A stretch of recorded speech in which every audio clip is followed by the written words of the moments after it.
If you need to edit a PDF in Word, you're in the right place. In this video, I'll show you a simple, beginner-friendly way to open a PDF in Microsoft Word, make your changes, and then save it back as a PDF. This is a really useful trick when you don't want to use expensive PDF software and just need to fix text, update information, or make quick edits fast. If this video helps you out, go ahead and hit the like button and subscribe for more easy software tutorials. Alright, let's jump right in. First, open Microsoft Word on your computer. Once Word is open, go to the top left corner and click File, then choose Open. This is where you'll browse for the PDF file you want to edit. Find the PDF on your device, select it, and then open it in Word. When you do this, Word will usually show a message letting you know that the PDF will be converted into an editable Word document. This is completely normal, so don't worry when you see that prompt. Just click OK to continue.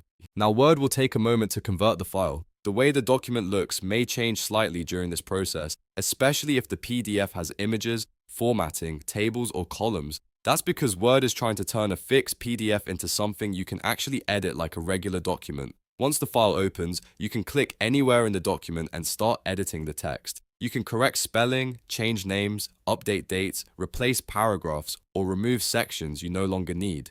If your PDF contains images or logos, you may also be able to move them, resize them, or delete them depending on how the file was created. Just keep in mind that some PDF layouts are harder to preserve perfectly, especially if they were originally designed like flyers, forms, or multi-column documents. So after editing, it's always a good idea to review the whole file carefully and make sure everything still looks right.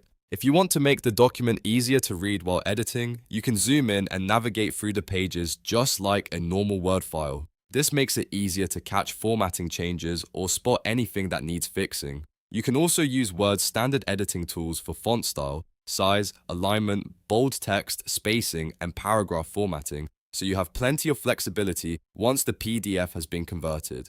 After you finish making your changes, the final step is to save it properly. Do not just save it as a Word document if you want to keep it as a PDF. Instead, click File again and then choose Export or Save As, depending on your version of Word. From there, select PDF as the file type and choose where you want to save it. Give the file a new name if needed, then click Save or Export to create your updated PDF, and that's it. You've now learned how to edit a PDF in Word, make your changes, and save it back as a PDF without needing complicated software. This is one of the fastest ways to handle simple PDF edits, especially if you already have Microsoft Word installed. If this tutorial helped, make sure to like the video and subscribe to the channel for more quick tech tips and step-by-step guides. Thanks for watching, and I'll see you in the next one.